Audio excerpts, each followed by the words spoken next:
kisah-kisah yang tidak ada di dalam Quran itu kok bisa sejarahnya muncul di tafsir Jalalain, di tafsir Tabari, di tafsir Ibnu Katsir. Dari mana? Sampai tahu bahwa cerita tentang Elias, cerita tentang Elisa, dari mana taunya? Kok sampai tahu bahwa istrinya bahwa ada keluarga Yohanes Pembaptis, Yahya, yang namanya Asba atau Elizabeth. Padahal di Quran nggak ada kata Elizabeth. Kok sampai muncul nama Elizabeth dari mana coba? Ya dari Bible, dari mana lagi kalau bukan dari Alkitab? Tapi kalau itu sudah dikutip oleh Ibnu Katsir, orang tidak lagi membahas Ibnu Katsir dapatnya dari mana.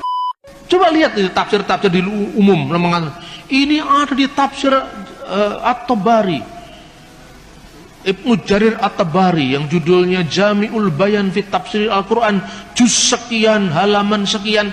Terus dapatnya dari mana Tabari? Loh, kenapa sumber yang dikutip Tabari kok ditolak, dituduh palsu? Padahal dia ngutip dari yang palsu tadi, ngutip dari yang dituduh palsu tadi. Saya ngomong tapi sambil nada guyon. Nah begitu juga bagi saya, Mormon itu tidak ada. Untuk apa Mormon itu? Meskipun itu ada pendeta, bukan pendeta, pejuang hak asasi dari Mormon, Thor siapa namanya itu ada. Bukunya tebal segini. Dia pejuang hak asasi. Ketawa-ketawa itu saya ngomong. Mormon, saya tidak percaya kalau Joseph Smith adalah nabi. Tetapi siapa yang bisa menolak keyakinan orang bahwa Joseph Smith adalah nabi? Saya nggak punya hak. Yang punya hak adalah Tuhan. Nah Tuhan aja mengizinkan, kok saya menolak? Biarkanlah lalang itu tumbuh sampai bersama gandum sampai waktu menuai, saya bilang itu. Pada awal-awal pertama, banyak orang-orang Kristen yang disewa oleh tentara pemerintah Islam. Sebagai apa? Administrator, penerjemah, tabib, dokter istana. Nah, orang-orang ini pintarnya pemimpin Islam sejak masa Harun Ar-Rasyid. Bergerubak-gerubak manuskrip didatangkan dari India, Persia, Yunani. Isinya matematika, geometri, geografi, fisika, kimia, semua diterjemahkan dalam bahasa Arab. Ada ambil alih teknologi ke dalam bahasa Arab, dan kemudian siapa yang menerjemahkan? Orang-orang Kristen. Sampai pada masa dinasti Abbasiyah, zamannya Khalifah Al-Ma'mun, penerjemah kekuatan itu ada di tangan orang-orang Kristen Syria Timur. Di Baghdad dibentuk yang namanya Baitul Hikmah. Ketuanya Hunain bin Isra, seorang anggota gereja Syria Timur. Itulah yang menerjemahkan karya-karya sastra termasuk teologi. Saat itu yang namanya Ahli Sunnah wal Jamaah belum muncul sampai dinasti Abbasiyah. Karena apa? Islam hanya punya kekuatan militer. Kalau dia mengatakan Allah itu memiliki sifat-sifat, itulah yang harus kita imani, titik. Tidak pernah bertanya bagaimana hubungan sifat Allah dengan wujudnya, dengan zatnya, tidak pernah. Baru itu dirumuskan ketika muncul gerakan Mu'tazilah. Karena pengaruh kuatnya filsafat Yunani, baru muncul Imam Asy'ari yang mengatakan sifatul laisatil dzat walahiyya ghairuha. Sifat Allah itu tidak sama dengan zatnya, tapi juga tidak beda dengan zatnya. Bagaimana itu? Bila kaif wala tasbih. Kita hanya bisa menyembahnya, mempercayainya, jangan bertanya bagaimana. Nah itu mungkin yang melatar belakangi ojo kakean takon dosa. Itu bila kaif wala tasbih. Ya, kalau kita lihat nama Isa itu sudah berbeda dengan nama standar di teks-teks Arab. Di dalam teks bahasa Arab, kebanyakan dalam Injil bahasa Arab tidak dikenal kata Isa. Yang dikenal kata Yeshua. Yeshua Al-Masih, Yesus Kristus, bukan Isa Al-Masih. Dari mana ini kata Isa ini muncul? Ternyata itu dari Kristen Syria. Nah, Kristen Syria ini di dalam penerjemahan teks-teks Arab, dia tidak pernah menerjemahkan sampai hari ini menjadi Yeshua dalam teks Arab, ya. Tetapi Isa, misalnya beberapa biara ditemukan dengan nama Isaniyah, pengikut Isa. Itu tahun 571, sejaman dengan tahun kelahiran Muhammad. Kata Isa itu ternyata fonetik koresponden, perubahan bunyi. Dan itu tidak salah. Contohnya gini, saya sering ulang-ulang kata-kata ini. Orang Jawa tidak bisa ngomong huruf Ain, Abu Bakar, Umar, Utsman, Ali, tapi Ngabu Bakar, Umar, Ngusman, Ngali. Orang Sunda sulit untuk mengucapkan huruf F, ya, dia tidak bisa ngomong misalnya Arifin tapi Aripin. Orang Dayak juga begitu, Aripin. Orang Batak sulit untuk mengatakan huruf K di tengah, tegas. Maksud saya, kan orang Batak nggak ngomong maksud saya. Maksud saya tidak begitu, maksud saya, maksud bukan maksud, ya kan? Tapi apa disalahkan? Itu kan pronunciation itu kan memang khas pembawaan dari masing-masing suku, masing-masing bahasa. Justru karena itu saya tahu kalau Anda orang Batak, karena tidak bisa ngomong maksud tapi maksud. Kalau disuruh ngomong sebetulnya bisa, tapi karena udah keenakan begitu. Orang Bali tidak bisa ngomong huruf D dan T, makanya sulit masuk Islam, kan nggak bisa ngomong dalika, dalika, kan orang Bali ngomong. Batuk nggak bisa, mesti batuk. Jadi sakit batuk, batukmu itu tidak ada bedanya, bener kan? Nah ini yang namanya fonetik koresponden. Orang bahasa serumpun pun begitu. Misalnya orang Arab menyebut dengan huruf, orang Yahudi menyebut dengan Yod, Yerusalem. Kok menjadi bahasa Urusalim? Tiba-tiba menjadi alif dan hamzah di atasnya. Kadang-kadang menjadi ain. Maka dalam konteks itu Yesua menjadi Iso, Isa. Seperti O panjang kadang-kadang menjadi A panjang. Misalnya Shalom itu Shin, Shin bukan Sin, Shin. Shalom, Shin, Lamet, Wau, Mim. Jadi O-nya yang panjang bukan L-nya yang panjang. Shalom. Menjadi O yang panjang tadi menjadi A panjang, salam. Shinnya menjadi sin, jadi bukan shalom tapi salam. Shalom alaihim, assalamu alaikum. A-nya yang panjang. Maka seperti shalom menjadi salam, iso menjadi isya. Seperti Yesaya menjadi Isaya, Yeremia menjadi Irmia, Yerusalem menjadi Urusalim, Yordan menjadi Urdun, maka Yesua menjadi Isa. Ini fonetik koresponden. Tapi bukti manuskripnya tidak ada Injil yang pernah memakai kata Isa. Kenapa di sini kok pakai kata Isa? Karena Islam mendasarkan tradisi lisan, bukan tradisi tertulis. Ini bukti lagi bahwa zaman Muhammad Injil belum diterjemahkan dalam bahasa Arab, kan begitu. Terus kemudian banyak teks-teks lain yang dipengaruhi bahasa Arab. Misalnya nama Yuhanna menjadi Yahya, itu Zakia. Dalam dialek Syria Barat Yuhanna, tapi ada beberapa dialek Syria Timur, Palestinain, Aramaik itu adalah Yahya. Zakia menjadi Yahya. Kemudian muncul lagi kata-kata kalau Abraham menjadi Ibrahim, itu umum sekali. Seperti misalnya kata Nimrod menjadi Namrud, Ibrahim menjadi Ibrahim. Itu dalam gejala bahasa namanya metatesis, ya, metatesis. Itu contohnya banyak. Nah, kemudian dari konteks Perjanjian Lama banyak narasi-narasi dari Talmud yang kemudian masuk mewarnai teks Islam, Al-Quran misalnya. Ibrahim dibakar tidak mempan dalam api. Dari mana sumbernya?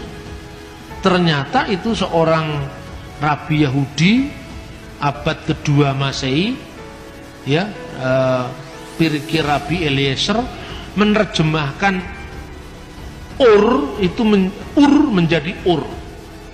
Jadi di situ dikatakan Ani Adonai Asher Hosetika me Urkasdim. Kejadian pasal 15. Akulah Tuhan yang telah mengeluarkan engkau dari Urkasdim. Itu firmannya kepada Abraham. Dibaca oleh Pirkei Rabi Eliezer, Ani Adonai Asyar Hosetika me Ur Kasdim. Akulah yang Tuhan yang mengeluarkan engkau dari api negeri Kasdim. Maka kemudian konteksnya Abraham dibakar tidak mempan. Itu sebenarnya tidak ada dalam teks. Itu karena kesalahan transmisi teks.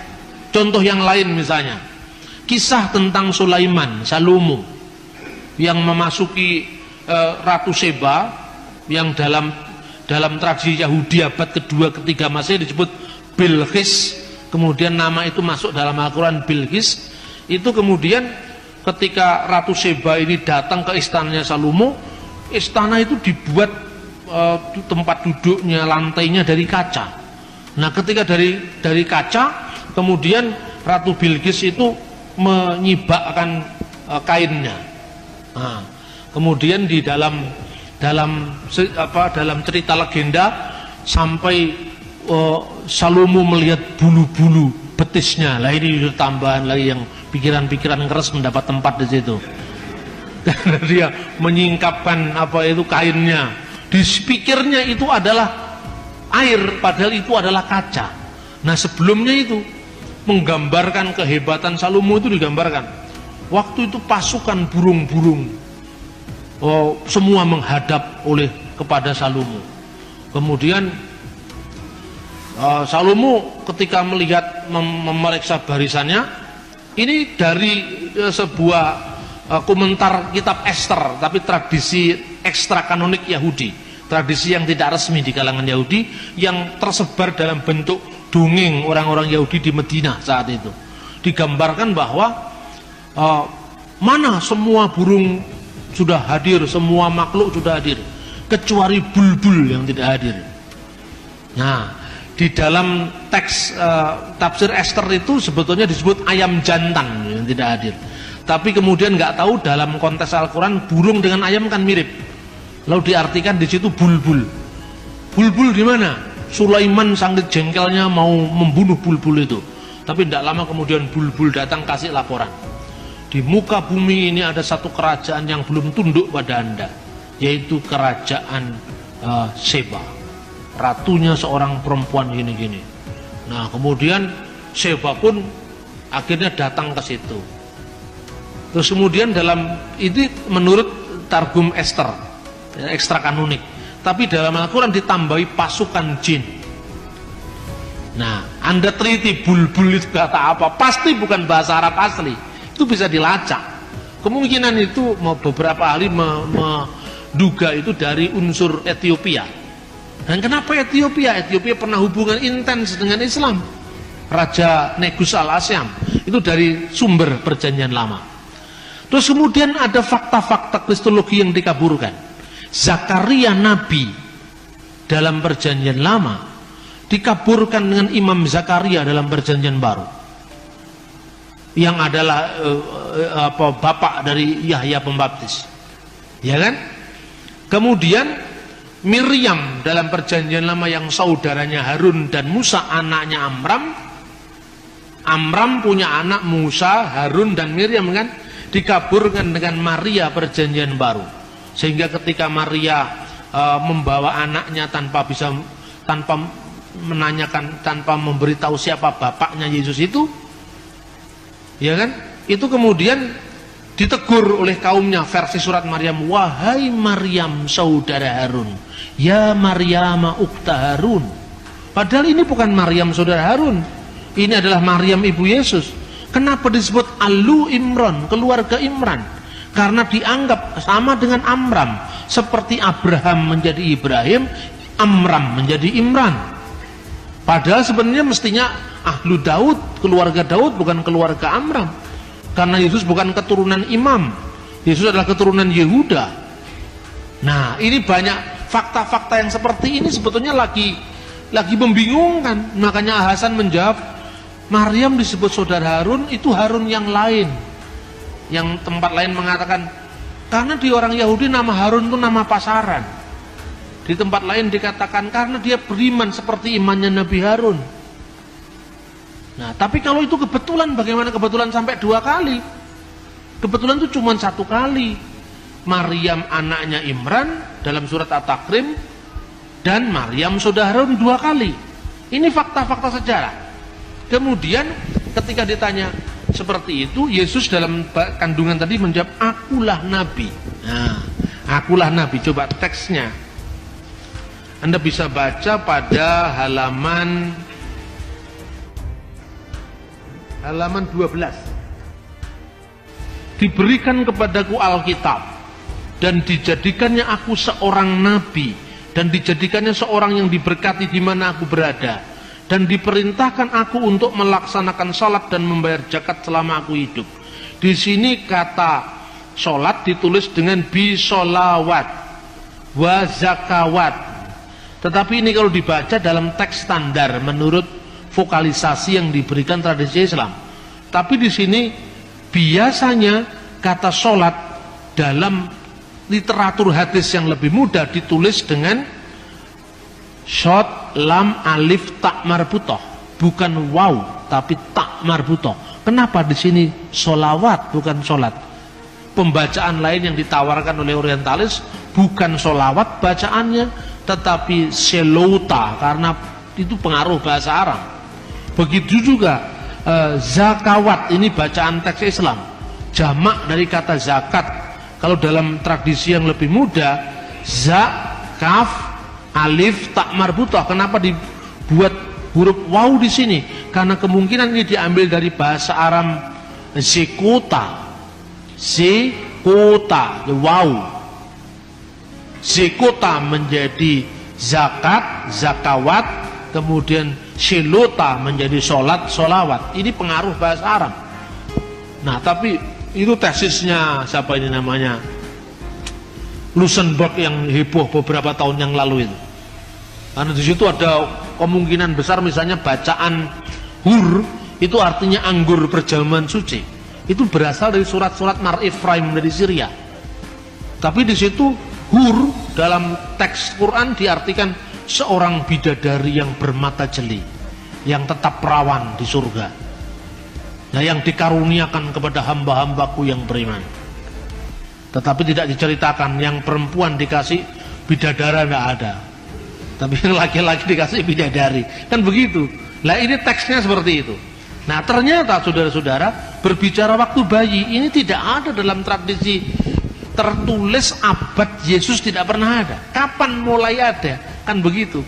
Ini ternyata berasal dari buku yang judul Injil Tufuliah, The Arabic Gospel of Infancy, Injil Tufuliah.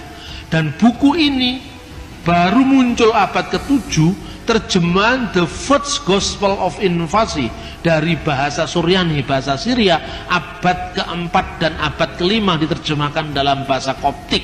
Bunyinya seperti ini. Dalam buku Yusuf, imam besar yang hidup pada zaman Yesus, sementara orang menyebut Kaifas, disebutkan bahwa Yesus berbicara ketika masih dalam gendongan dan berkata kepada Maryam ibunya, waqad qala, mana ini Yeshua takallama hainin kana fil mahdi wa qala li Maryam ummuhu ani anna al-masih ibnullah alladhi waladati kama basyiru Jibril al-Malak wa abi arsalni liqalasil alam. Sesungguhnya aku ini anak Allah. Kata Ibnullah diislamkan menjadi Abdullah, hamba Allah, yang engkau lahirkan sesuai dengan kabar gembira dari malaikat Jibril. Yang engkau lahirkan sesuai dengan kabar gembira malaikat Jibril. Ini redaksinya persis dengan surat Maryam ayat 45. Ya Maryam, innallaha yubashirruki. Kata basyara, bisyara, kabar baik. Yubashirruki, telah memberikan kabar gembira kepadamu, bi kalimatin minhu, dengan firman dari dia, namanya Al-Masih Isa putra Maryam. Yang memberitakan ini, idkholatil malaika, berkatalah malaikat. Dalam teks Injil Tufuliah, sesuai dengan kabar gembira yang diberitakan malaikat Jibril. Terus kemudian kata ini tidak muncul karena tidak cocok dengan semangat Islam. Wa abi arsalni liqalasil alam, dan Bapakku telah mengutus aku untuk keselamatan alam. Ini baru muncul kira-kira abad ke-4 dalam bahasa Syria, abad ke-5 dalam bahasa lain di bahasa-bahasa di Timur Tengah, lalu abad ke-7 dalam bahasa Arab. Kemudian membuat tanah jadi burung.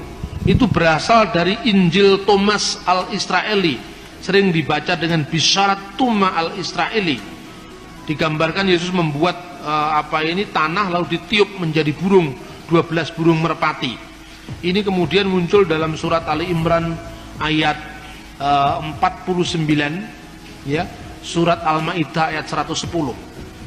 Ini Anda bisa membaca ketika dalam ayat halaman 14 tentang masakan anak Yesus ketika umur 5 tahun membuat mujizat tanah menjadi burung pada hari Sabat. Nah, kemudian tentang Tritunggal yang dipahami Triteisme itu juga bisa berangkat dari tradisi pagan Arab di Mekah. Nah, ini beberapa setting sejarah yang ternyata itu diambil dari literatur apokrifa. Nah, sekali lagi saya sampaikan kepada Anda, menyampaikan arah seperti ini memang harus sangat hati-hati. Saya bisa ngomong begini di jaringan Islam liberal, tidak menjadi masalah. Tetapi saya akan mikir 2 kali kalau saya harus ngomong begini di forum-forum yang lebih lebih fundamentalis. Jadi saya lihat situasi. Saya pun misalnya ketika saya ngomong di kelompoknya Salihara itu, kelompoknya Gunawan Muhammad, saya bicara begini.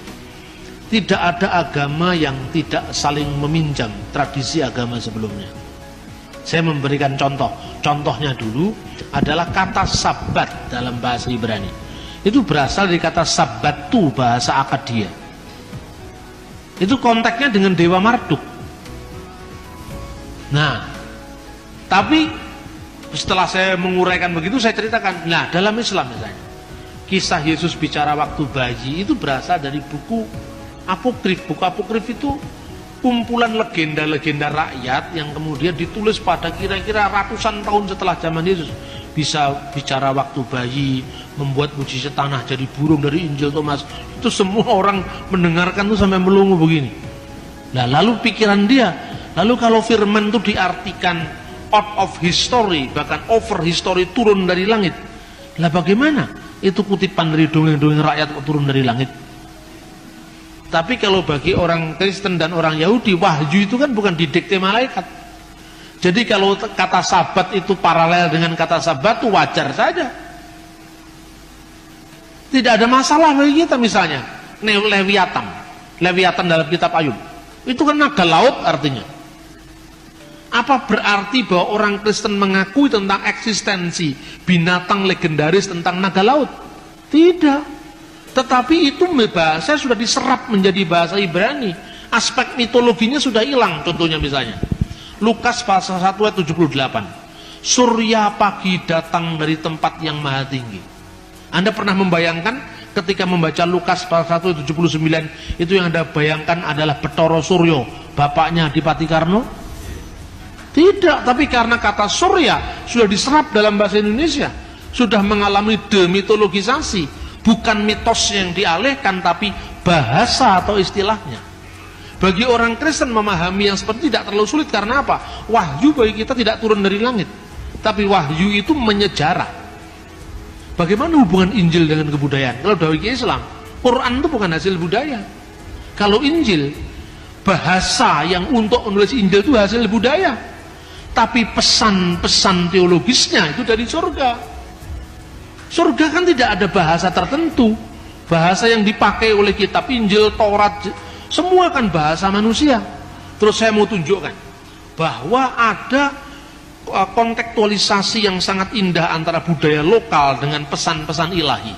Contohnya, Alkitab sering menyindir dengan bahasa-bahasa plesetan. Mungkin tidak pernah ada yang neliti fungsi bahasa plesetan dalam Alkitab. Pernah? Ada di Alkitab. Saya bisa mau tunjukkan kepada Anda. Contohnya, ketika Alkitab mengekspos menara Babel, waktu itu bahasa seluruh muka bumi ini satu adanya. Nah, lalu mereka ingin mencapai Tuhan dengan mendirikan menara, betul? Untuk apa? Karena dengan menara itu dia akan lewat bab L. Itu kan sindiran terhadap agama pagan Babel.